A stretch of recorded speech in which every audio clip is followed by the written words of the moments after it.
Hola, yo soy Nidia y somos Gente Divergente. Un espacio para la charla. Un espacio para conocer y conocernos. Somos Gente Divergente. Somos Gente Divergente. Gente Divergente, el podcast. Bienvenidos a este nuevo episodio y nosotros estamos muy contentos muy felices porque en esta ocasión nos acompaña otro gran amigo. Él es cineasta, él es oriundo de aquí de Santo Domingo, Tehuantepec. Bienvenido, Juan Pablo Villalobos. Gracias. ¿Cómo estás, Juan Pablo? Gracias por aceptar nuestra invitación. Pues gracias a ustedes por invitarme. Y te faltó decir que no solamente tehuano, sino del mismo barrio de aquí. Del mismo barrio, Guichivere, sí es cierto, aquí paisanos, hermanitos. Hasta del mismo barrio. Saliendo casi del mismo abuelo, no, es cierto. Bueno, pues Juan Pablo Villalobos es un cineasta. Es egresado del CUEC UNAM, actualmente ENAC, realizador de ya varios cortometrajes y proyectos audiovisuales, destacando su más reciente proyecto Xquipi. Parte del trabajo de Juan Pablo aborda temas contemporáneos y culturales de nuestra comunidad zapoteca, utilizando un estilo visual que recuerda al cine clásico. ¿De qué otras formas podríamos definirte, Juan Pablo, como persona? Pues es difícil definirse a uno mismo, ¿no? Pero pues creo que tú diste una definición hace rato también que es válida, que soy tehuano, por ejemplo, yo me considero un tehuano. Una persona que creció dentro de esta influencia que es Tehuantepec. Siento que es una condicionante importante dentro de la vida de todos, sí, de todo los tehuanos, ¿no? La mayoría, ¿no? Hay unos que a lo mejor nada más nacieron aquí, nunca más volvieron, pero yo creo que si vives un tiempo aquí, se vuelve una condicionante de tu vida, ¿no? Te da una manera de ver el mundo también, de cómo creces en este espacio y con las personas que habitan este lugar. Creo que como tehuano me definiría también. Como tu identidad, ¿no? Sí. De aquí soy. Y la otra, también como cineasta, pero yo creo que cineasta es a veces una palabra muy técnica, y yo diría que soy más bien como un obsesivo, un obsesionado con la imagen, ¿no? Y el sonido. Como que me gusta ver mucho. Algunos le llaman a eso voyerismo o algo así, pero creo que también por ahí va una de mis grandes obsesiones, ¿no? El ver el mundo de manera pasiva, un poco. Okay. Ya la manera activa viene después cuando produces una película, que es bien difícil hacerlo, ¿no? Pero me definiría también como eso, como un mirón profesional, ¿no? Mirón profesional, sí. Me gusta ese, mirón profesional. Ahí póngale aquí abajo, mirón profesional. Ándale. Bueno, Juan Pablo, sabemos que primeramente estabas estudiando pues otra cosa, sí. Y de ahí empezaste a estudiar cine. ¿Cómo surge este gusto por ti? ¿De dónde nace? ¿Cómo surge? A mí me gustaba mucho el cine. Yo creo que fui de la generación que creció viendo la televisión. Fue mi gran influencia. Y la televisión de los años 90 era como... Yo creo que vivía una época de esplendor, siento. Okay, sí. En los años 90... TNT. Sí, pero también los canales, incluso los de los mexicanos. Los de mexicanos, ¿no? Ajá. O sea, el Canal 5 creo que fue una influencia grande. No solo en las series que había en ese momento. Luego el cine también que pasaba, ¿no? Yo claro. Empecé a ver películas por el Canal 5. Ahí empezó tanto su barra de ciencia ficción, que era todo el cine de Spielberg, de Lucas y de... Ah, ok. Ajá. Y de... ¿Qué más? Spielberg, Lucas... Principalmente ellos dos, Indiana Jones, Jurassic Park, Volver al Futuro. Y también por por algunas series de aquella época, los Expedientes Secretos X, ¿no? Dinosaurios. Eran cosas que yo veía constantemente en la televisión, que formaron mucho mi manera de ver, ¿no? Como más cinematográfica. Y ya después, siempre lo he dicho, que mi papá como que me influenció mucho, porque él había estudiado en la Ciudad de México en los 80s. Ok. Y en la escuela en la que él estuvo los habían contagiado mucho de cultura general, ¿no? Pero él me hablaba mucho, de repente en el canal 22, que es otro gran canal donde yo vi muchas películas, de manera circunstancial a veces, porque de niño pues uno no busca no busca ver una película de autor, ¿no? Ni de arte, sino que de repente en el zapping del control ves cosas que te llaman la atención y dices, voy a ver esto, ¿no? Y dices, ¿esto qué es, no? Y así me pasó con una película. Ahorita te cuento la anécdota, porque acaba de morir el director, pero una vez vi una escena y yo dije, ¿qué es esto? Y muchos años después me entero que esto lo vi cuando tenía 8 años, ¿no? Y de manera circunstancial, porque estaba yo cambiando la tele. Terciopelo Azul de David Lynch, ¿no? Vi un pedazo de esa película, que cuando la vi no sabía qué cosa era, y incluso yo creo que me traumó un poco, porque era una escena muy fuerte, muy como erótica, pero también medio densa. Y años después me entero de que era una película de David Lynch, ¿no? Órale. Pero cosas así, circunstanciales, te suceden en la televisión, ¿no? Cosas que las nuevas generaciones no van a entender, dice. Es diferente, ¿no? Porque ahora es el escroleo. Sí, y te aparecen videos y todo, pero... Sí. Antes era el control y el zapping, ¿no? Ver de repente y te encontrabas con una cosa choqueante. Sí. Ahora alguna caricatura y dices, ay, mira, va a pasar a tal hora, ¿no? Y regresabas a esa hora. Otras pelis que también me formaron fue, por ejemplo, el cine de Cecil B. DeMille, del clásico de los años 40, 50, que pasaban en el 5, Los 10 Mandamientos, Ben-Hur, ¿no? O sea, todos esos tú veías como a los 8 años, más o menos. Sí, pero eran las películas como épicas que pasaban en el 5, ¿no? Cuando venía Semana Santa siempre pasaban Ben-Hur y Los 10 Mandamientos, ¿no? Entonces era algo que se siempre veía, Rey de Reyes, de Nicolás Rey. Pero también cosas más raras como La Mosca de Cronenberg, también la pasaban en el 5. Entonces había una variedad bien bonita de cine que me formó de niño. Y más tarde todo viene a colación de mi papá, porque mi papá una vez en el 22 iban a pasar un ciclo de cine neorrealista de Roberto Rossellini. Okay.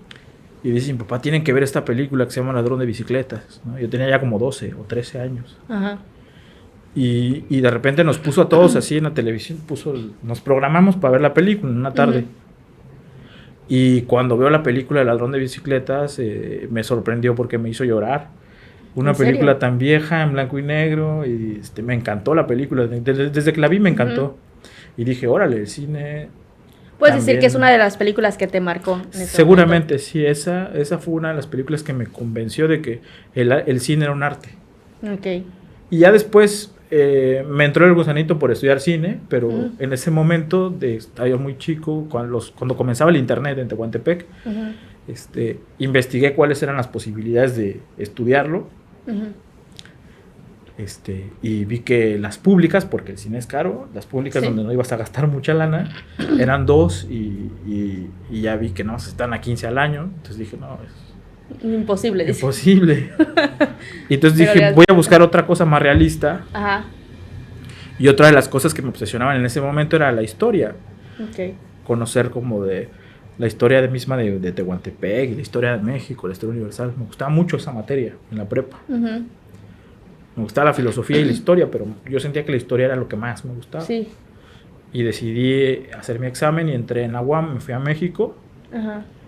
Y en ese transcurso de yo adaptarme a una universidad en México, con alumnos más grandes, como que me fui como alejando un poco de la academia, de la escuela.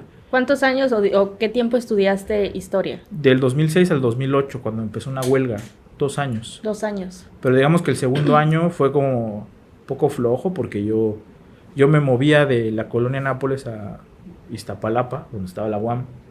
Era un trayecto largo y en medio quedaba la Cineteca Nacional. Entonces yo nada más veía Cineteca Nacional. Y hubo un día que me bajé del micro. Ajá. Y entonces a partir de entonces ya no iba a Iztapalapa, ya me bajaba siempre en Joco, ¿no? Ya no iba a la escuela, dice, ya como que se me cruzaba la Cineteca, dice. Me pasé a ver películas porque antes pasaban películas en la mañana. Ahora ya los cines empiezan a la 1 de la tarde, casi todas sus primeras funciones. Pero antes era bueno porque era como para los... Tú viendo cines en la mañana. En inglés le dirían como slackers, los valemadres, pues podían ver cine en la mañana, ¿no? Y yo veía función doble. Ajá. Y así me hice cinéfilo.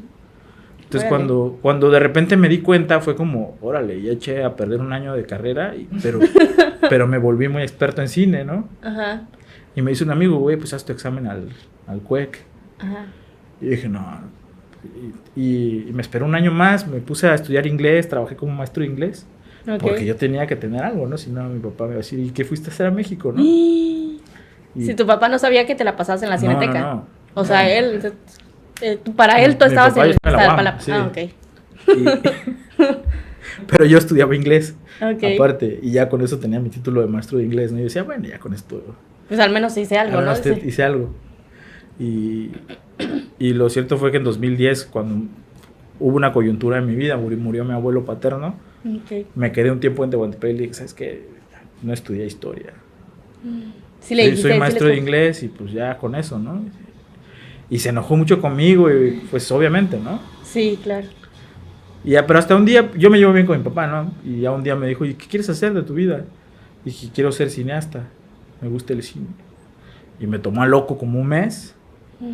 Y luego me dijo, bueno, pero ¿eso cómo se hace? ¿O qué? ¿Cuál es el después camino? Dijo, bueno, luego que sí se molestó en un principio. Y ya después de un mes fue como que, bueno, ¿qué tan en serio es esto? ¿Qué tan en serio es? Y yo le dije, no, pues hay estas opciones. Yo le dije, CCC, el CUEC y Guadalajara, era la otra. Y el primero que venía era Guadalajara, en la UDG. Y me dijo, bueno, pues son públicas, ¿no? No tengo que pagar un peso, más que tu renta. Tu manutención. Sí. Ajá. Y casi no comes, ¿no? Dice. Ajá, exacto. Entonces en Guadalajara fui y no me aceptaron en Guadalajara. Y me acuerdo que fue un golpe duro porque era la menos difícil. Ajá. Y yo dije, no, se me queda el CUEC y el CCC. Ya después me fui a México, me regresé a México y me puse a estudiar, me metí a un curso, un maestro. Y ahí fue que aprendí como un poco de lenguaje cinematográfico, los ejes y eso. Y nos dio consejos para el examen. Pero a mí me sirvió que yo había visto muchísimo cine mexicano y extranjero. Y en el examen fue eso, ¿no? El primer examen fue mucho preguntas sobre cultura general, la pasé. Y luego la segunda etapa era más creativa, yo tenía que escribir una historia. Y salí inspirado ese día, supongo, hice una buena historia. Salí inspirado, me levantaste inspirado. ¿Qué escribiste? A ver, platícanos, ¿qué escribiste? Que era la historia sobre un general que apuntaba un arma, con su arma a la cámara. Y yo me inventé una historia de un detective en la revolución que... No me acuerdo muy bien, pero era sobre un detective. Pero era muy creativa, eso sí. Sí, era muy creativa. Y entonces eran esas dos etapas de cultura general. Etapas, sí. Y inventarte la historia. Haz de cuenta que en la primera eliminaron a la mitad. Era un examen de opción múltiple, pero de cultura general. Luego esa segunda era creativa, de escribir y armar un cómic, me acuerdo. Te daban una bolsita con un montón de papelitos cuadrados, o sea, de fotogramas. Ah, ok, ajá. ¿Y tú lo ibas poniendo? En desorden y podían derivar muchas historias. Y te daban un tal cual era como el kinder, era un resistol de lápiz. Y ya te daban unas hojas donde ibas pegando como tú quisieras la historia, ¿no? Okay. Y yo hice mi historia así, una historieta. Ajá. Y esa fue la segunda etapa. Y de ahí pasamos como... En la primera éramos como 500 y pasamos 250. O sea, la mitad, pues. Y estos 250 pasamos 50 a la tercera etapa, que era una entrevista. Y ya pues la entrevista es la entrevista con los maestros del CUEC y 2 alumnos. O sea, como si fuera tu examen profesional, pues, ¿no? Ajá, y la primera pregunta es ¿por qué quieres estudiar cine, no? Entonces era muy intimidante. Pero me fue bien en la entrevista, yo sentí que me fue muy bien y ya después como me dijeron, pues va a salir la lista de los 15 en un mes o algo así. Y ese día estaba yo bien nervioso, imagínate, cuando iban a dar la lista. Porque estar entre los 50 últimos, pues ya es como que dices, ya estoy cerca, ¿no? Exacto. Y el día de que nos dieron la entrevista estuvo chistoso porque yo estaba tan nervioso que lo que me puse a hacer fue a lavar el baño porque yo tenía mucha ansiedad. Y me puse a lavar el baño. Para sacar la ansiedad de alguna manera, dice, ¿no? Y ya después me voy a la computadora, al internet, a la página del CUEC y digo, ya está la lista. Y le eché una mirada así rápida y no vi mi nombre. Pero sí, es ya que valió madre. como soy Villalobos, era el último. Entonces, Villalobos Díaz Juan Pablo. O sea, le scrollé a la página y ya estaba el número 15. O sea, de los 500 entraron 15. 15. Y ahí estaba mi nombre. De los y 50 fue como, que quedaban. Ajá. Fue como, no, o sea. Yo decía, mi ¿Y papá qué me hiciste? puso la... ¿No gritaste? ¿No Sí. ensuciaste el baño a esa hora? Fue muy como emocionante. Salí con un amigo ese día y festejamos. Te emborrachaste. Sí. Sí, ¿Y qué dijo tu papá? ¿Qué dijo tu mamá? Pues no se lo creían, ¿eh? Porque bueno, mi papá yo creo que había dicho, pues le voy a decir que si pasa ese examen le voy a apoyar porque es casi imposible, ¿no? Uh-huh. Y de repente dije, ¿qué crees, no? Que sí pase. Sí, ching, ¿para qué hablé? Dice. Para que hable, sí. Pero no, se puso contento. Sí, qué padre. Y ya de ahí ya... Y me cambió la vida la escuela porque pues ya como que entré a la profesionalización, como que me exigí también yo más de mí para leer más cosas, para tener más seguridad en mí mismo. Okay. Porque era más tímido en ese entonces. Pero de repente dices, no, pues ya tienes que hablar a los actores profesionales y esto y lo otro, entonces tienes que tener seguridad. Entonces, ¿en qué año te fuiste a estudiar ya ese Historia? Al CUEC como tal. Al CUEC entré en 2011. 2011. Sí, y la carrera estuvo de 2011 a 2016. Fueron como 5 años que estuve en la escuela, sí. Okay. Y ahí conocí pues a mis compañeros con los que, bueno, por ejemplo, el fotógrafo de mis cortos y el que va a ser el fotógrafo de mi ópera prima, pues lo conocí en la escuela, ¿no? Ok, entonces sí tuviste muchos, hiciste lazos ahí. Hice muchos lazos, muchos como contactos, pudiéramos decir. Contactos y también complicidades, ¿no? Creativas. ¿Cuál ha sido como tu mayor experiencia en el CUEC? Dices que te desenvolviste, Ajá. ya que eras un poco tímido. ¿Cómo pasó esto te exigiste a ti mismo de, pues tengo que? Pues de repente te da un poquito de seguridad el que dices, bueno, me escogieron, ¿no? Por algo. Uh-huh. Y luego también, yo entré, antes me decían los maestros que antes al CUEC entraban como chavos ya grandes, uh-huh. que era como un poco mi caso, porque yo ya había probado. No entraste de 18 años saliendo de la prepa, ¿no? O sea, ya yo tenías... entré de 21 años. Ok, sí, ya 5 años después, ¿no? Sí, más como menos. 4 años después. Entonces, fue como ya tener un poquito más de seguridad también. Uh-huh. Pero a la vez no, porque yo entré con muchos. Mi generación fue rara porque éramos 3 que teníamos 21, que éramos del 88, creo. Sí, también 2 amigas más y yo. Éramos 3 grandes. Uh-huh. Grandes entre comillas. Grandes. Por 3, 4 años mayor, ¿no? Ajá. Pero todos los demás eran casi egresados de prepa. Ok. Entonces eran súper chavitos. Y a mí lo primero que me pegó fue que los chilangos, por lo menos, uh-huh. o sea, ya habían leído muchísimo, ¿no? Uh-huh. Hablaban de Bertolt Brecht, hablaban de Hermann Hesse, hablaban de a sus mucha 18 años, ¿no? De Roberto Bolaño. Me acuerdo que ellos ya habían leído a Bolaño o lo estaban leyendo saliendo de la prepa y yo todavía no había leído a Bolaño, ¿no? Y yo dije, ¿cuánto nos llevan ellos? Uh-huh. De yo que salí de la prepa en Tehuantepec y eso que en la prepa donde estudié pues tenía filosofía y te daban 2, 3 cosas, pero uh-huh. no se comparaba. Pero no se comparaba con lo que ellos ya habían leído y sabían, ¿no? También hay que decirlo, o sea, también ellos pertenecían a otra clase social. Muchos de mis amigos de México pertenecían a una clase media alta, ¿no? Okay. Y yo venía de una clase media, pero de aquí media baja, dice. De provincia, ¿no? Sí, ajá. Sí, no se compara. No había de Europa, ellos ya habían ido a Europa, ¿no? Okay. La mayoría. ¿Y te foliaste en ese entonces? Dijiste, no, me tengo que poner al tiro. Tengo que leer, tengo que ver mucho cine, pero donde sí me los barría era en cine mexicano, porque yo había visto mucho cine mexicano en la Cineteca. Ah. Y de repente... Me la pasaba. De repente los maestros hablaban de actores, ¿no? Voy a poner un ejemplo. Yo sabía quién era Rosa Carmina, yo sabía que era Nino Sevilla, yo sabía quién era Arturo de Córdoba. Y aquí te ponías aquí y de ellos pie. no sabían mucho, ¿no? El cine mexicano, lo veían como un arcaísmo, ¿no? Ajá, ok. No, creo que cine mexicano, al menos... Bueno, no sé, tú sabes más de cine, pero siento que el cine mexicano blanco y negro de aquel entonces... La época de oro. La época de oro, porque en México no sé, corrígeme, siento que tuvo muy buen cine en aquel entonces, bueno. a diferencia, a comparación de ahora, ¿no? Sí, porque se dieron muchas circunstancias y el melodrama fue lo que reinó en México y lo hicieron muy bien directores como Ismael Rodríguez, el Indio Fernández, Gabaldón y otros más, ¿no? Fernando Méndez, René Cardona. Bueno, me puedo pasar horas haciendo directores, pero eran buenísimos en el melodrama, ¿no? Y no sé, yo sentía que también era como algo que también como que me resonaba de la televisión de aquí. De repente mis abuelitas o mi mamá tenían prendida la tele en el canal de película que todavía existe, y yo reconocía con mi infancia personajes como Cantinflas, como Tintán, como Capulina, como el Clavillazo, ¿no?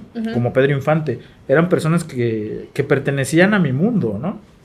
Que creciste de alguna manera. Que crecí de alguna manera, que no fui de la películas. época, sí, en la televisión estaban siempre presentes, ¿no? Claro. Y eso me conectó mucho también con el cine mexicano. Hasta ahorita yo lo disfruto.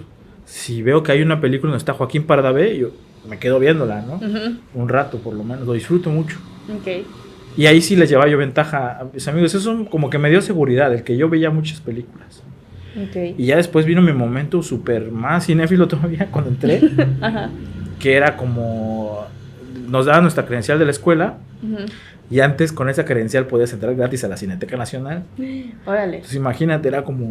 volver, fin ¿no? de semana, tarde, todo el día tiempo libre era irte a ver películas. Y ahí hice complicidades bien chidas con amigos. Ajá. Que éramos como los más cinéfilos así, y nos chutábamos el FICUNAM, por ejemplo. Aparte de la escuela, como éramos de la UNAM, el FICUNAM te daba la semana libre para ir a ver películas. Entonces había veces... ¿Cuántas películas Había te veces que echabas? nos echábamos 6 películas, ¿no? ¿En un día? En un día. Y películas del FICUNAM, o sea, eran películas duras en su forma, ¿no? Ok. Diríamos aburridas, ¿no? Algunos. Pero... pues sí, vi películas de 7 horas ahí, ¿no? Me acuerdo de la película de Labdías, de 7 horas. O sea, ahí desayunaban o ni se acordaban de comer ni nada. Habían Era dos, como de habían palomitas. dos espacios de 15 minutos que daban para irte a echar un taco y volver a ver la película. Ok. Pero sí, hacíamos como locuras, ¿no? Como cinéfilos.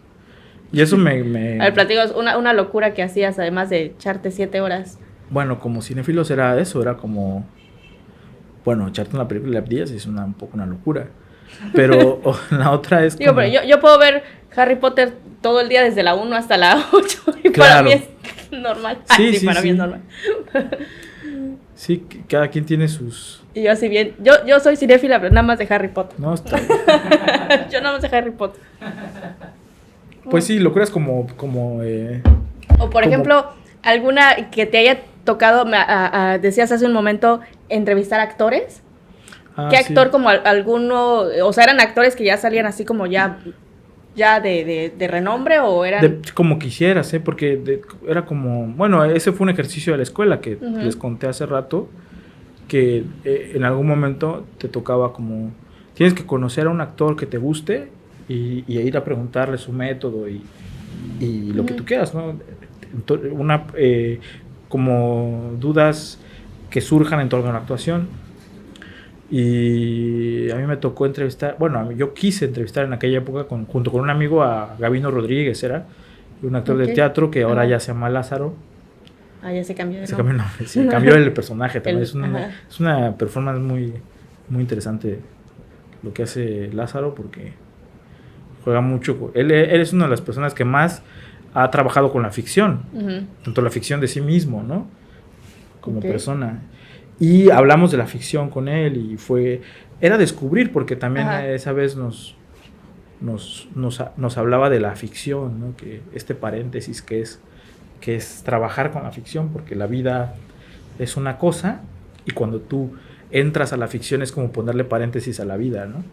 Okay. Lo que pasa en los paréntesis no va a tener una implicación En la vida en la vida real un poco, ¿no? Era como que aquí es un juego y el ser humano tiene la capacidad de entrar al juego, ¿no? Es como que el ser humano evoluciona también a partir de que Sí, crea ¿no? la ficción. Es como una sofisticación de la vida, ¿no? Ajá. El entrar a la ficción. Y cuando descubrí eso con él fue como muy... fue un paso que yo también di en el descubrimiento de mi propio lenguaje como cineasta. Eso tuvo que ver algo de ahí porque estudiaste especialización, ¿no? Estudiaste Sí, yo quería ser fotógrafo primero. fotógrafo, ¿te Cuando querías estudiar? yo quería ser, o sea, cinefotógrafo, pues, ¿no? Ah, ok. Ajá. Ser el cinefotógrafo de las pelis, que lo hago también. Trabajo como cinefotógrafo, pero de repente hubo es que lo bonito del cueque es que tú tienes que hacer todos las cabezas de área en algún momento. Entonces yo alguna vez hice sonido, hice dirección de arte, que era malísimo, producción, que también lo puedo hacer, pero tengo diarrea el otro día, es horrible. Yo cuando estoy como productor, mi vida así, salud, es pésima, ¿no? Porque me estreso demasiado y todo es hacia adentro. Sí, porque tienen que ver todo, ¿no? O sea, todo, dónde va Sí. esto, cómo va a acomodarlo, todo. Y yo no lo externo, ¿no? Es todo me lo estoy tragando, entonces es horrible, me enfermo del estómago inmediatamente. Pero probé de todo y lo que hice con mayor éxito fue la de foto. Uh-huh. Y yo no sabía que podía ser director y de repente me dijo un maestro, me acuerdo, que eran unos ejercicios en primer año que le llamaban los cermeños porque había un maestro que ya falleció, Uh-huh. Raúl Cermeño, que dejaba el primer ejercicio de ficción. Uh-huh.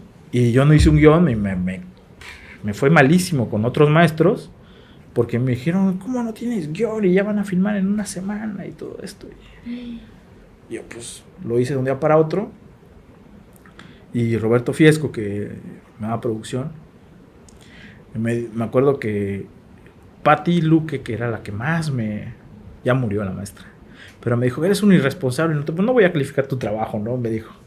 Y luego Roberto me dice, Juan Pablo, eres un irresponsable, pero veo un realizador en ciernes, ¿no? Y cuando me dijo eso fue como, órale, le gustó mi trabajo, entonces. Ajá. Y fue cuando yo me la creí como director, porque yo no iba a ser director. O sea, tú eras como para fotografía. Para fotografía, sí. Y a partir de ahí fue que ya le puse más atención a mi faceta de director. Y ya mi ficción 1 fue como una experimentación. Y mi ficción 2 fue más experimentación en cuanto a realización. Fueron fallidas porque no fueron cortos que fueron a festivales. Se quedaron enlatadas ahí en la escuela, ¿no? Ah, ok. Ahí deben estar. Pero a mí me enseñaron muchísimo porque yo estaba buscando un estilo y creo que me arriesgaba mucho. Entonces, tú puedes decir que tu estilo fue de ficción, o sea, te ibas como más a la ficción. Sí, a la ficción. Dijiste, de aquí soy. Dijiste, Ajá. sí puedo con eso de la ficción. Me gustaba la ficción, como crear personajes y diálogos. Entonces, ahí tú creaste, bueno, también te metes mucho en esto del guión, ¿no? También Claro. hace ratito decías que no habías hecho guión y no sé qué, pero... Claro. ¿Cuánto tiempo has tardado en hacer un guión? Por ejemplo, para estos proyectos escolares, ¿fue de un día a otro o fue de...? A veces me salen de un día a otro y a veces no me sale nada, entonces me improviso, que fue lo que pasó aquella vez. A ver, cuéntame. Pero yo nunca más he improvisado. Bueno, sí improvisé una vez más, pero soy malísimo improvisando, entonces nunca, ya prefiero no hacerlo. Ok. Y lo que hago es, me tardo mucho en la concepción, me tardo mucho en la idea general. Ok. Me tardo mucho, me paso un mes, 2 meses que nada más tengo la pura idea.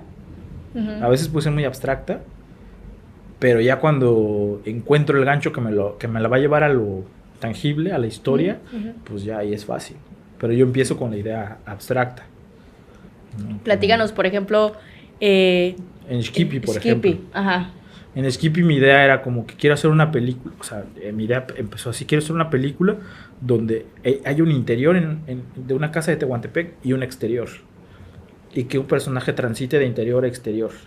Y que el interior sea una cosa muy distinta al exterior. Y se me ocurrió cuando conocí a Julia La Rosa, que era un personaje mushe, ya falleció Julia. Uh-huh. Él era el único que me podía llevar del interior al exterior de la casa. Porque yo decía, bueno, el interior de la casa va a ser femenino y el exterior va a ser masculino. Y este personaje transitaba los dos mundos, ¿no? Así empezó mi idea. Okay. Y ya de repente se hizo un guión donde había el nacimiento. ¿Qué tiempo tardaste en hacer Skippy? ¿Cuánto tiempo te llevaste desde la idea hasta que ya empezaste a realizarla? Te das cuenta que la idea se me ocurrió en septiembre y escribí el guión en enero. Septiembre, octubre, noviembre, diciembre, como 5 meses. Sí, algo. Sí, algo. Y era un guión de 23 páginas, o sea, no era un guión muy largo. Y de enero la filmamos en abril. Enero, febrero, marzo, abril. Se preprodujo. Me tardé 4 meses en conseguir actores, locación, dinero también. Ajá. Y ya la postproducción tardó más porque ya no tenía dinero y ya dije, bueno, ya la hice, ya la filmé, ya luego consigo y se tardó 1 año en terminar. Entonces es largo el proceso. Es un largo proceso. Cuando no tienes los recursos, ¿no? Digamos, ¿puede decirse que es la que más has tardado en realizar? Sí, hasta ahorita sí, porque también dura ahorita media hora, entonces es un corto, pero no es un corto, o sea, está en la frontera entre corto y mediometraje. Entonces, por eso también tardé mucho, ¿no? Sí, media hora, sí. Y ahorita pues llevo escribiendo mi ópera prima, mi largo, ya llevo 1 año y no termino de escribirlo, ¿no? Siento que le hace falta mucho, sí. ¿Y qué me platicas de qué ha sido tu continuo errar? Bueno, qué ha sido tu continuo errar fue la película que me dio, como que fue mi salvavidas en la pandemia, porque yo estaba trabajando en México. Yo había venido a filmar cuando estaba acabando el CUEC.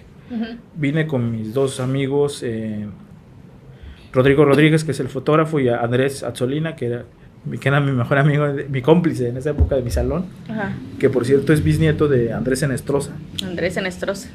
Él Andrés Azzolina, y Rodrigo y Uriel, éramos 4. Nos venimos, les dije, vamos a Tehuantepec a hacer una peli. Tengo esta idea, y una idea vaguísima, en una servilleta podía acabar la idea. Ajá.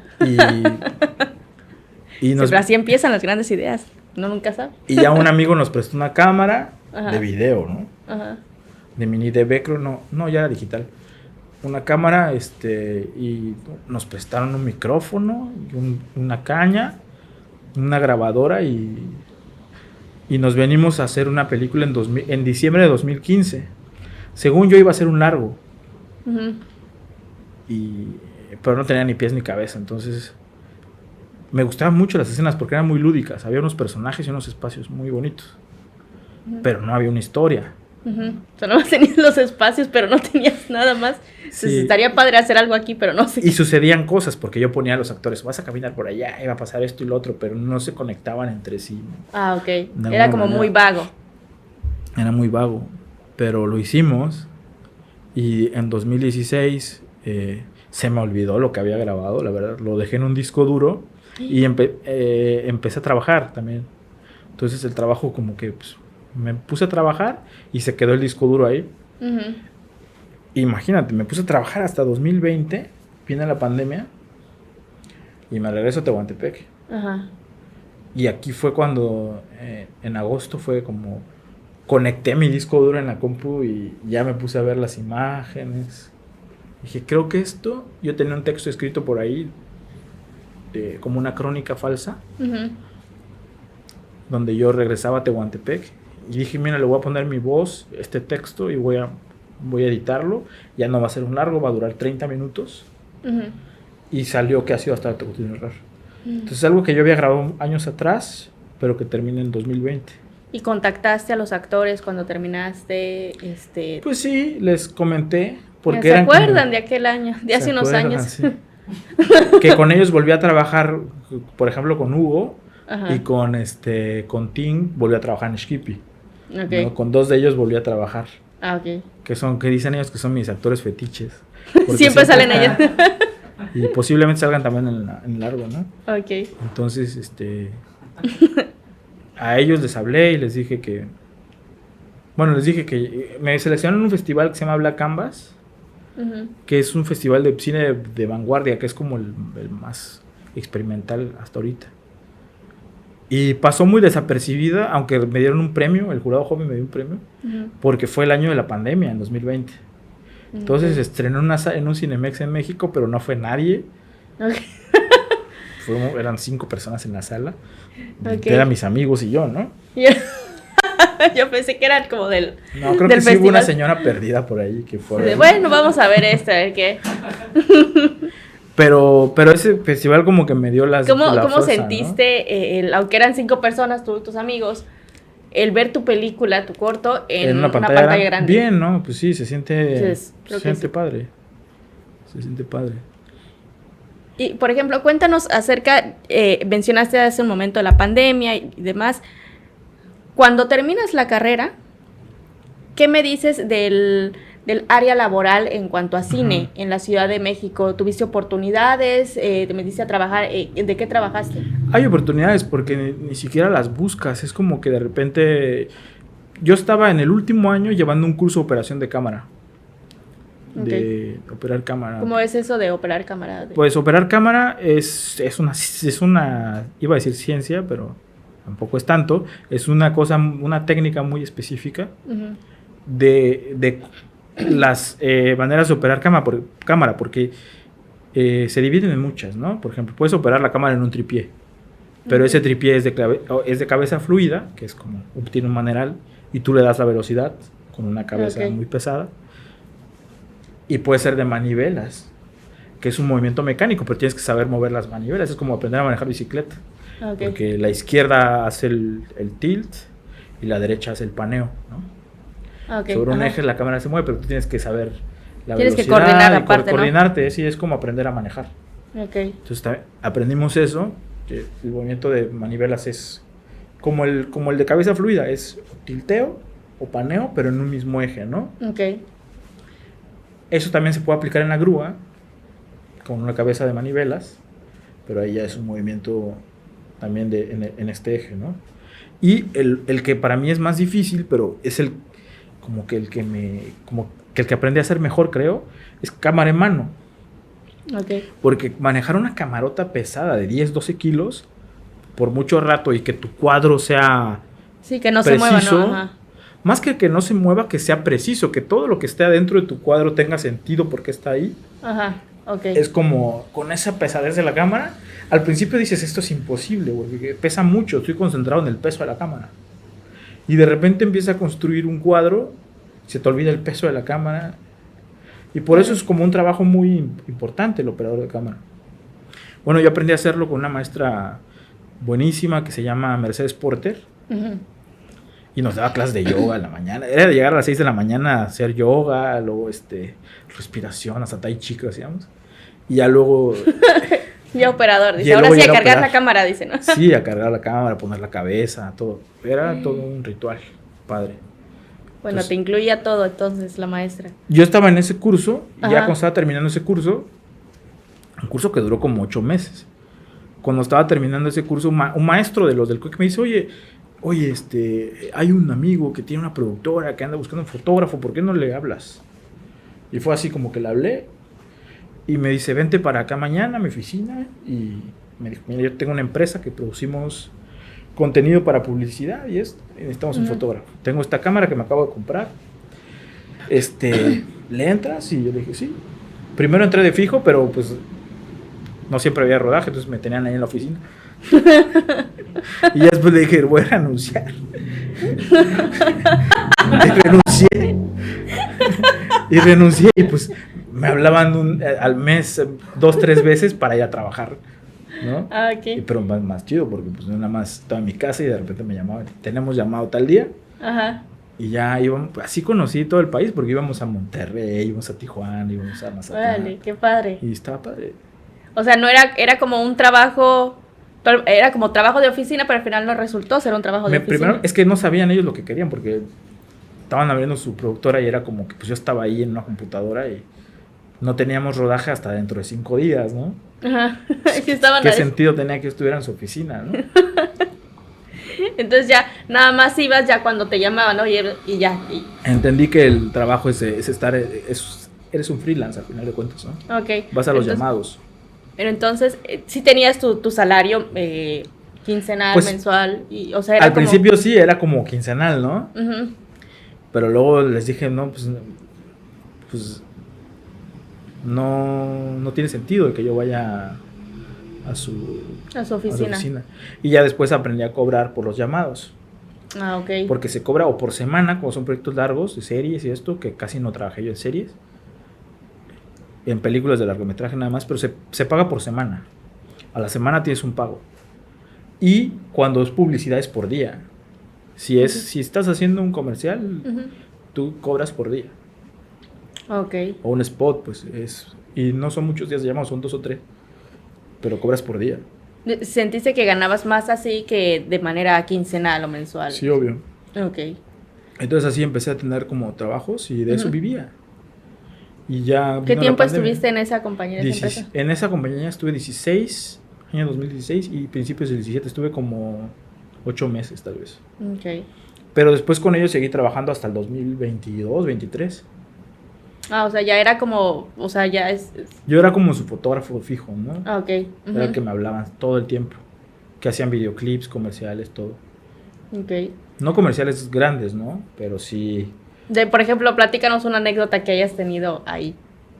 pues muchas, pero... Una, pues muchas, pues ya sé que muchas, pero una que digas que te haya llamado la atención, dices, oye, ¿y se te esa hizo fácil época. manejar esa cámara que ya tenías? Sí, era una cámara profesional, pero no tan profesional como las que teníamos en la escuela, por ejemplo, ¿no? Ah, ok. Las de la escuela eran como las mejores Fue pan cámaras. comido para ti. Pues no tampoco pan comido, pero sí eran como algo que podía Sí, era yo- más flexible, sentías que era, algo que podías podía más yo hacer. manejar. Pues no sé, me tocó en algún momento, por ejemplo, hacer una campaña para, no era para una librería, era para un programa de lectura. Ujú. Y conocí a un montón de escritores, ¿no? Que eso estuvo padre. O sea, a Juan Villoro, a Javier Velasco, a los nietos de Juan José Arreola. Y era como...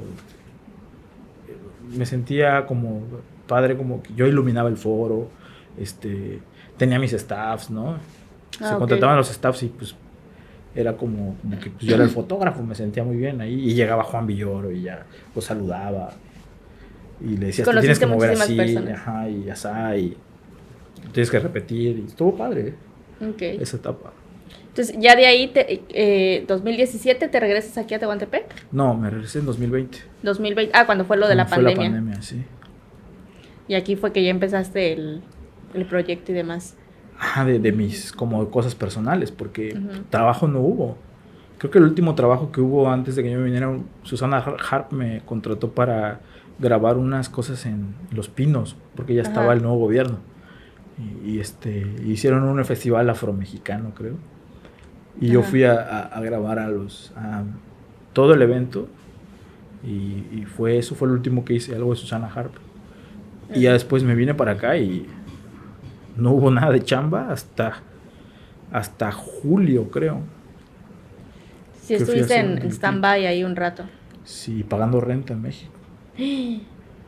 Porque pues, O sea, sí, siempre fue tu idea regresar a la Ciudad de México. por lo menos ¿sí? ese año, ¿Y regresaste ese año? pues fui como 2 o 3 veces a trabajar. Ah, ok. Que trabajé nada más para pagar esa renta. No, Y si ahí mi salió, vida dice, no ya- lo disfruté, dice, nada más fue Sí, para pagar la fue renta. un año difícil, 2020. Sí. Ese año también me metí a una convocatoria de Seculta de Oaxaca y hice un pequeño documentalito de la casa de mi abuela. Ok. Y era como, pues más bien esos apoyos eran para que viviera, porque yo lo hacía con mi camarita y no gastaba nada, ¿no? Ujú.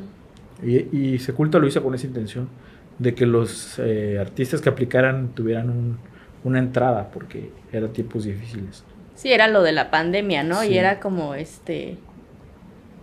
pues todo esto era muy difícil Y para ese año, todos. en 2020, hubo un proyecto muy coyuntural, digamos, aquí en el Istmo, que fue La Balana, de Ok. Xóchitl Enríquez. Ujú. Xóchitl. Porque pues yo tenía planeado a finales de 2020 o principios del 21 ya regresarme a México. Ujú. Pero llegó La Balana y como que me reconectó bueno, fui en ese proyecto como cinefotógrafo, ¿no? que era como lo que estaba yo haciendo constantemente trabajando en México. Ok. Pero pues fue como, ese proyecto concentró a mucha gente que hacía cine aquí en el Istmo, ¿no? Todos como que ahí trabajamos, ¿no? En ese proyecto. Estuvo Rogelio de Tehuantepec, en Tehuantepec estuvo Rogelio, estuvo Frank, estuvo Juan Cortázar, Xochitl, que dirigió, estuve yo, estuvo Candy Mijangos de Ixtepec, Gabriela Espinosa de Ixtepec, Cintia Lisbeth de Iztaltepec. Vale, sí, junto a Todos estamos ahí, realismo, sí, ¿no? casi todos. Y Sotera también estuvo actuando en un pequeño papel. Sí, mucha gente del Istmo. Y siento que ahí fue como que me dieron muchas ganas de estar aquí, filmando, ¿no? Okay. Ajá. Y escribiendo y haciendo un proyecto aquí. Y a partir de ahí me quedé, 2021, y ya me salían trabajos en México, yo iba, ¿no? Y trabajaba allá, y incluso aquí hice trabajos, ¿no? De publicidad. Hice algunos trabajos de publicidad con mi cámara aquí en Tehuantepec. Okay. Entonces, pensé que iba a ser, que así iba a poder seguir, pero... Y me sirvió porque también el segundo proyecto fue Xquipi, ¿no? Después de La Balana para mí fue Xquipi. Okay. Y fue un proyecto... Fue el boom, creo, ¿no? Creo Sí. que es por donde donde te diste más a conocer. Exacto. Y que sí. precisamente llegó a Cannes, ¿no? Estuvo en el Festival de Cannes, sí. Un festival súper, o el más importante, o Sí. uno de los más importantes. ¿Cómo fue esa experiencia para ti? Platícame. Pues yo sabía que, bueno, Morelia creo que fue el primer, no, Locarno fue el primer festival al que me invitan por ese corto, porque no estaba terminado, pero como que el director de la academia de Locarno lo vio y me dijo, oye, te quiero invitar a la Filmmakers Academy de este año.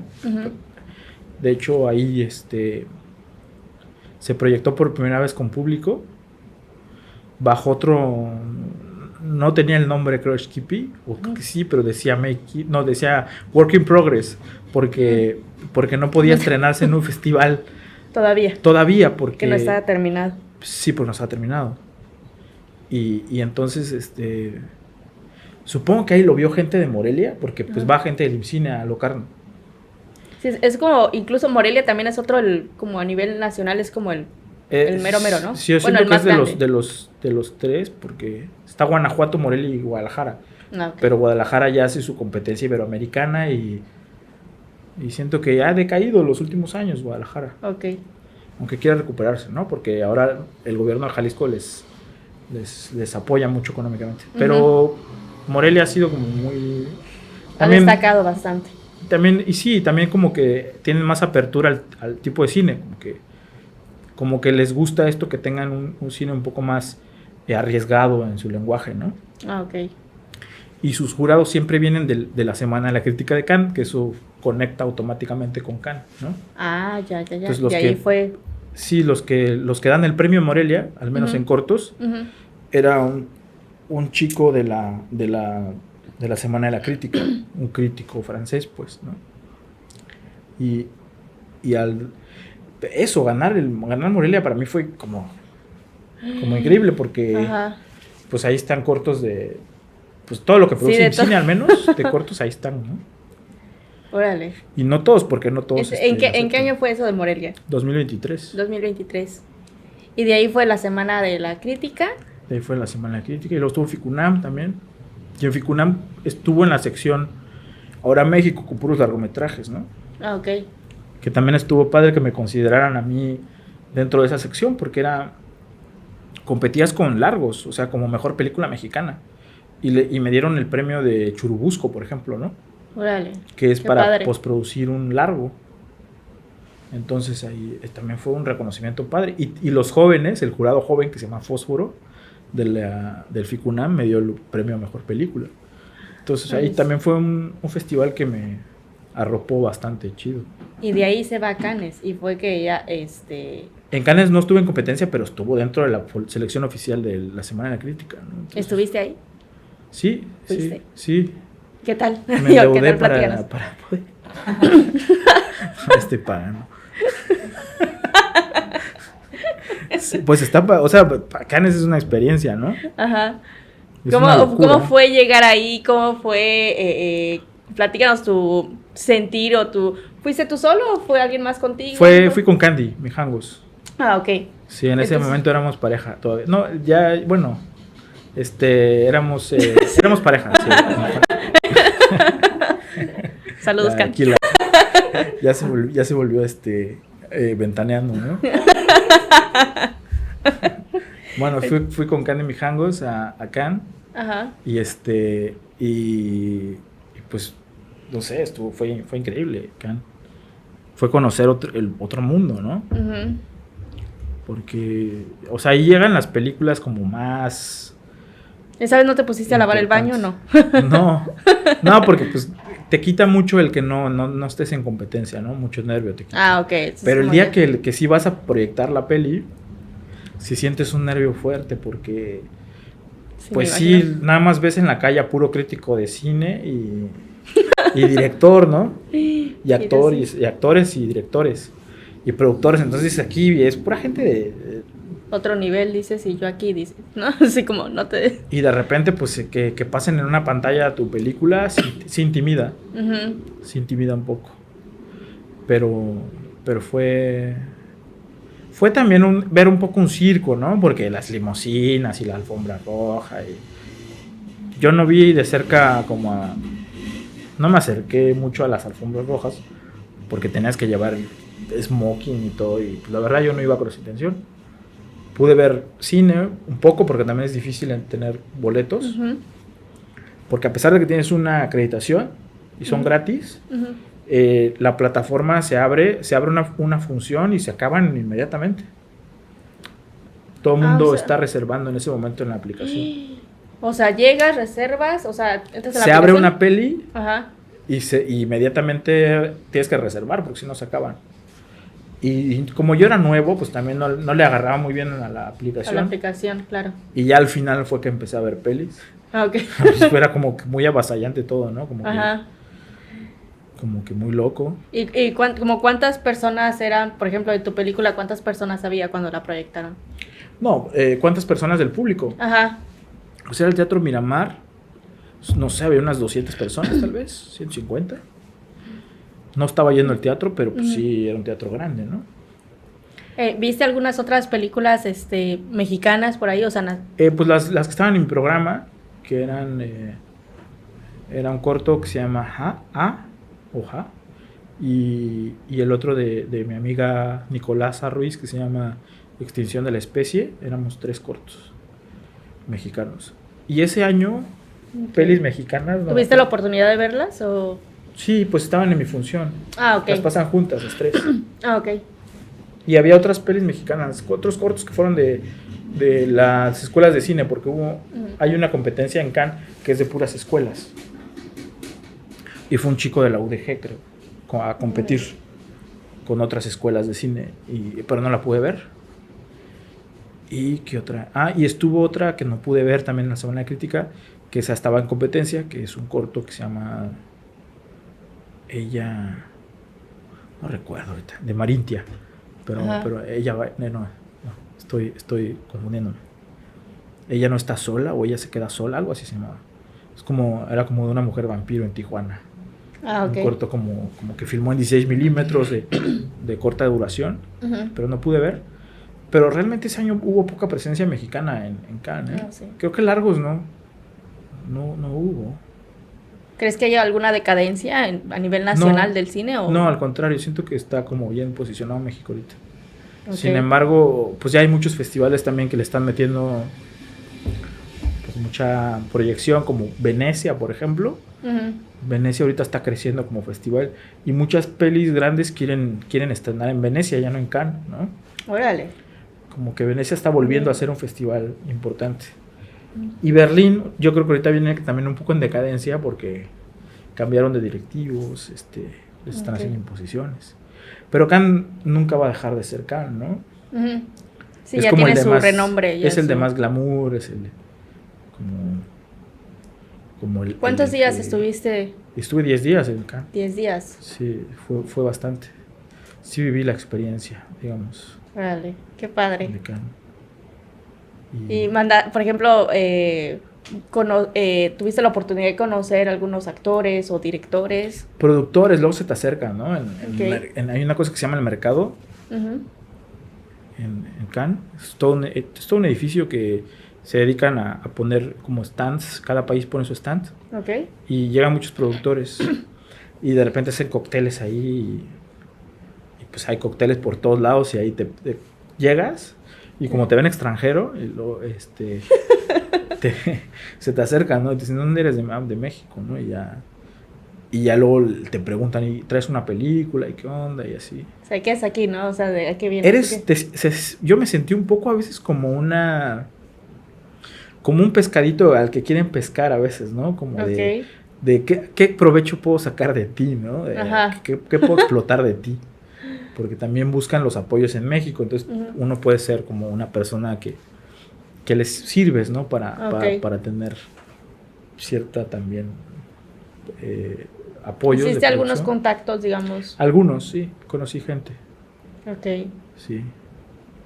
Y es eso, es como también irte a pasear ahí, ¿no? Como para que te vean que estás ahí con una película, ¿no? Ajá. Eso es importante. Para eso sirve Cannes. Ok.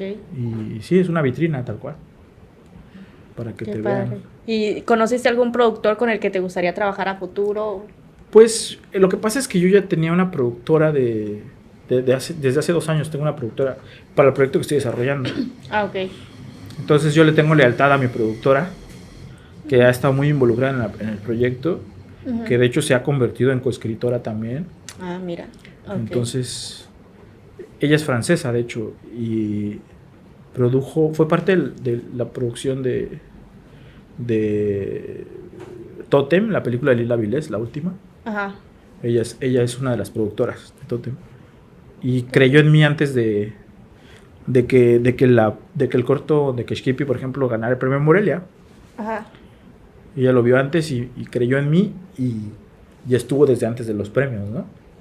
Entonces por eso le tengo a ella mucha lealtad. O sea, ya desde años, o sea, ya se conocen, Pues, ya pues platican. no tanto, 2 años. Bueno, pero, o sea, sí pero es previo a los premios, ¿no? O sea, pero sí ya han tenido esta mancuerna, o sea, sí tienen ahí Sí. Sí se han entendido, pues. Sí, o nos sea, hemos entendido y confío en ella y ella confía en mí. Y me aguanta porque soy muy lento. Ok. Ella quisiera que ya tuviera el guión así. Pero pues me entiende, ¿no? Que es un proceso conmigo distinto. Ok. Y eso ha funcionado con ella, ¿no? Nos tenemos Ok. confianza.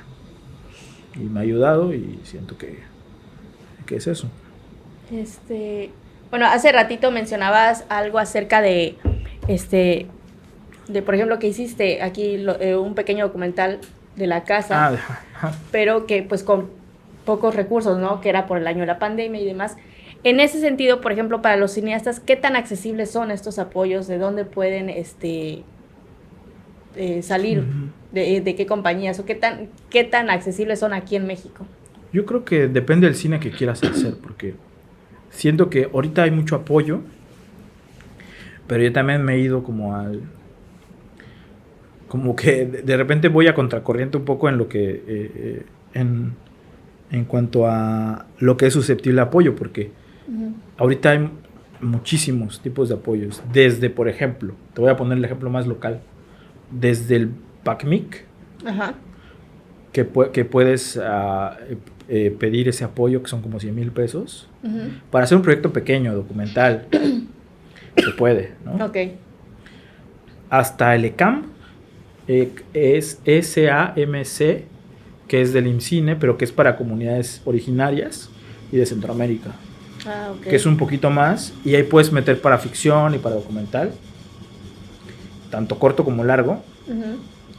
Hasta como las becas estatales, por ejemplo el PECDA, que es poquito dinero, pero pues a lo mejor te sirve para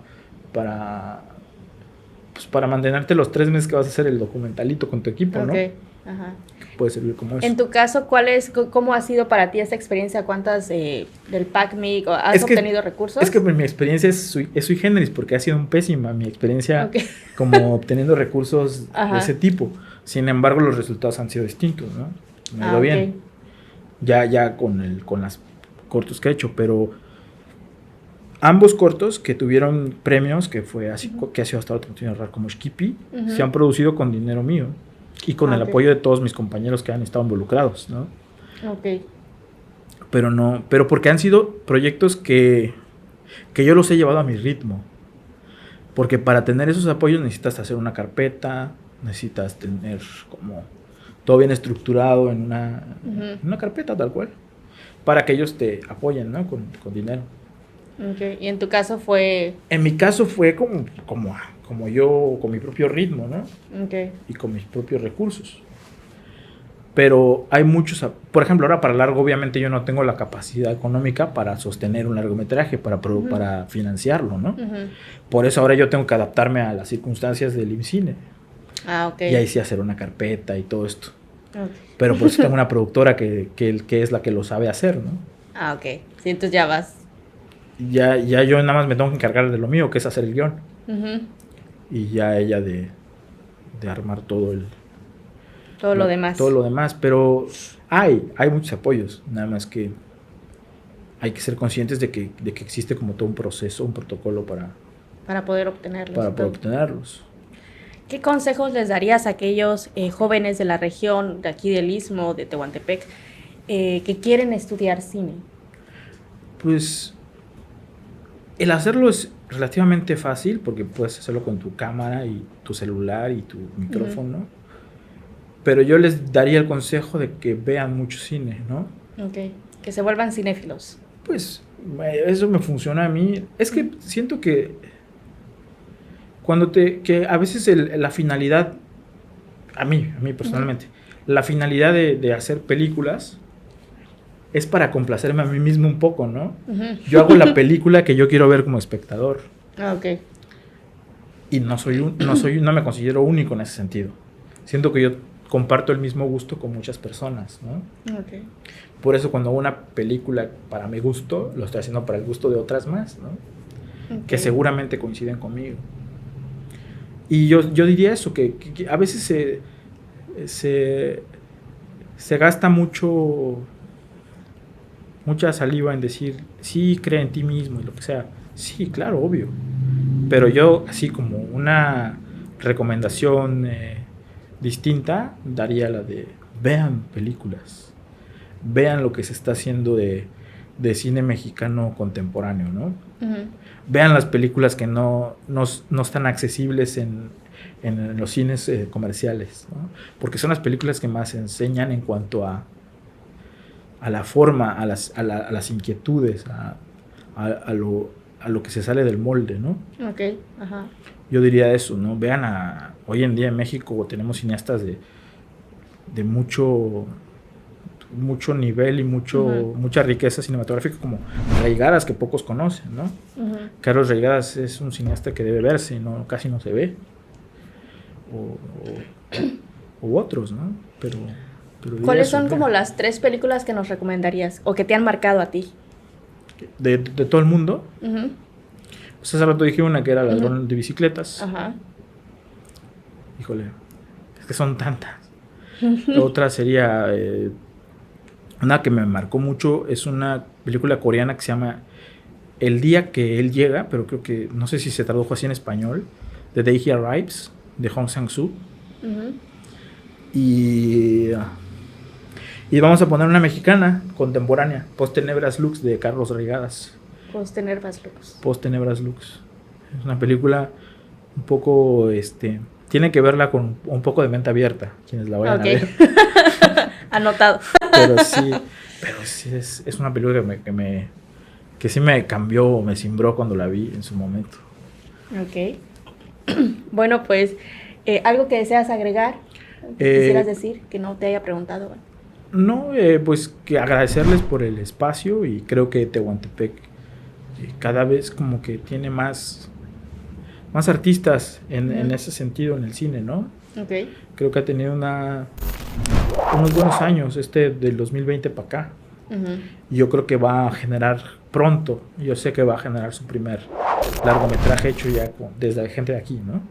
Esperemos que sí. Ya está a punto de, entonces ahí va para largo el camino del cine aquí en Tehuantepec. Bueno, pues también agradecerte a ti, Juan Pablo, pues muchísimas gracias por darte el tiempo, por venir. Ya sabemos que ya pronto te vas otra vez de tu tierra. regreso. Pero A chambear.